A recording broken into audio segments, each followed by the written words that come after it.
Ken, how you doing, man? It's Joe Cook from WAPT down in Mississippi. Doing good. How you doing? My first question is, man, what do you think draft day will mean to you when you get your name called and representing Yazoo County, Mississippi? What do you think that moment will be like for you? Uh, that moment would be very, very special because it'll show the young guys back in the county, it's possible. You know, it's you can do it. You can do as much as you can, but you know that you can make it. So it'll be very important for me for the guys that's back there. And a quick follow up, what did you learn maybe about yourself with the opt out and your training and just seeing the game from afar and knowing that the last game film was from your All American season? What was this past year like for you and preparing for this draft? Just being disciplined with just going over my film, being smart on like how I carry myself, being smart on how I watch film and the small things and small details that I need to look over on film and stuff like that. So I just basically just went over everything from my old season and just try to improve on it. Teresa? Kenneth, what did you do after the opt-out decision? I mean, were you at home? And I mean, with COVID and all the restrictions, what did you do to try to, stay in shape, continue your physical conditioning and all that? And how tough was that decision? I mean, you had family reasons, obviously, but, and then watching Memphis continue on, that couldn't have been easy for you to go through the last few months. Yeah, so as soon as my opt out, I started training here in Memphis at Excel training facility, and after that, November 1st, I traveled to Orlando, Florida, to train down there up until Saturday. And the decision, it was a hard decision. Had family that passed away from it. During love those guys, though my auntie and uncle. So I mean, it was a kind of difficult decision. Leaving the team that I love dearly. And just getting myself prepared and just being in shape and doing what I got to do to prepare for myself. Evan? Kenny, kind of going off of that a little bit, just kind of how, when you made your decision, was it a very easy decision given what happened with your family? And also just kind of, has that kind of, I know family's been so important to you just even when at Memphis, but just how much has that just kind of driven you even more now to keep pushing as you continue your career?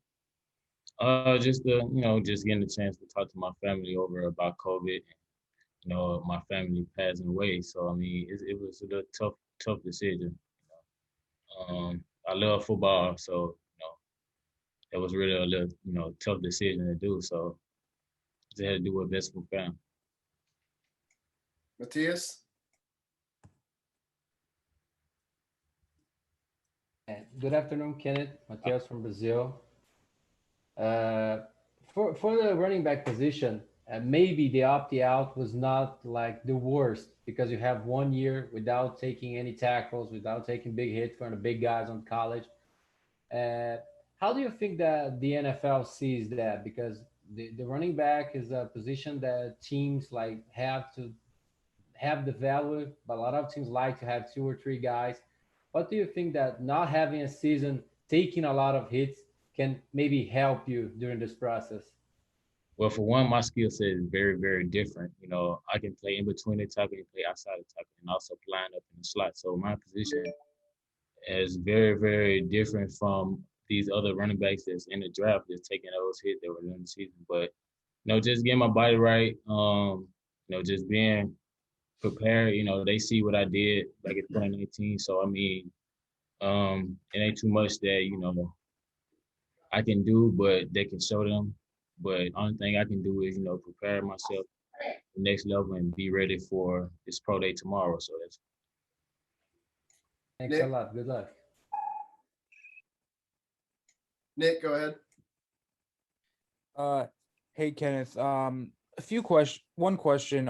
You were a quarterback in high school, and obviously that's a path that some receivers and running backs take. How do you think that helped you at the very least, in terms of vision, in terms of reading defenses, especially when you're processing guys at the line? And another question, have you had any contact with the Pittsburgh Steelers?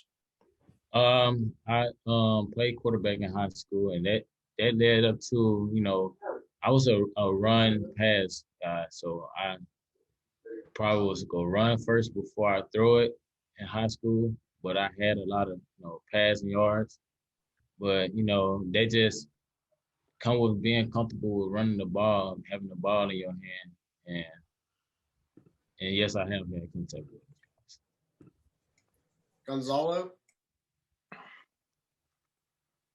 Hey, Kenneth, here, Gonzalo from Nauja in Argentina.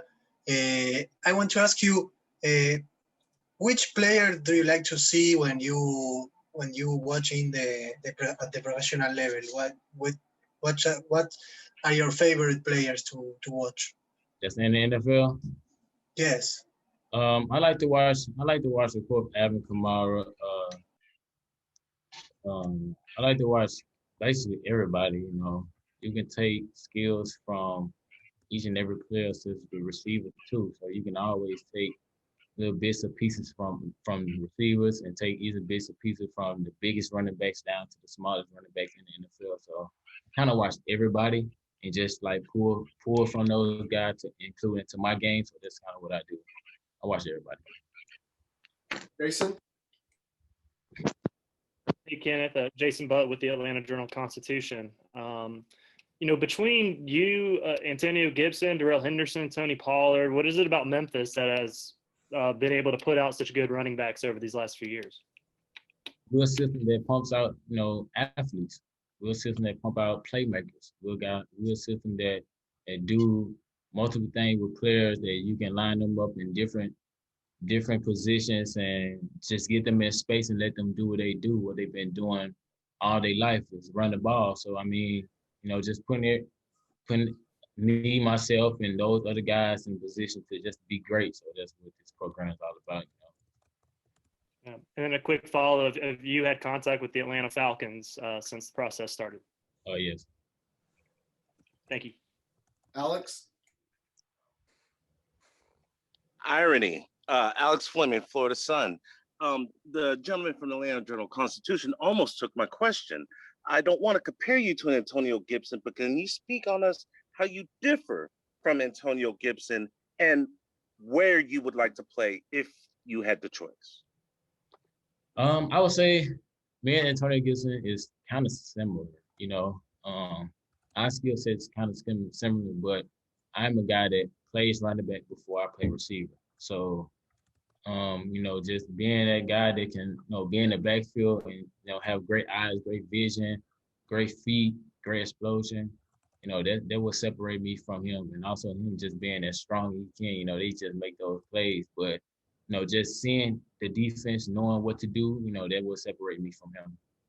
And what the last part you had said? If you had the choice, because we always get the politically correct answer, any team that'll pick me up. If you had the choice, be honest. I play running back, that's my position. Well, no. If you had the choice, where would you like to play? Running back. Oh, where would I like to play? I mean, yes. I don't know. I like to play ball. I'll play anywhere. Cassie.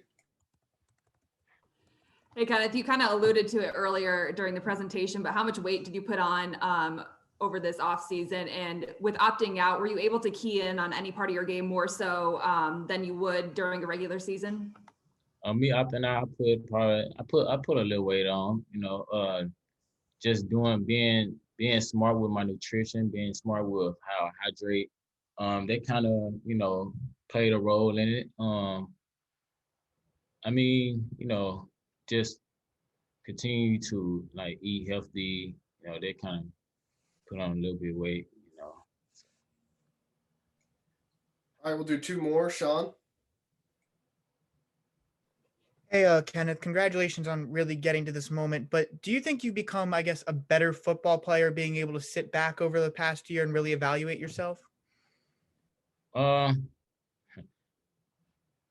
little bit, being out from football, just being not able to get that contact with other guys.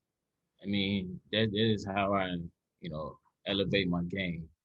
but just being smart with, just how I evaluate myself, how I, just create different things like on the field, just being by myself and just going against smaller cornerbacks or safeties or linebackers when it comes to me just being one-on-one. They just how I kind of put into my game. Andre, last question for Kenneth. How's it going, Mr. Gainwell? Congratulations on everything you've done. You are truly a dual threat, my brother, truly a dual threat. But my question to you is, what do you say to the naysayers that say you possess an average size and won't be able to handle a lot of carries in the league? Mm-hmm. What do you say to those people who say you also have a small body of work in college? What do you say to those guys? Hey, they better be ready. Those guys won't get in front of me and do it.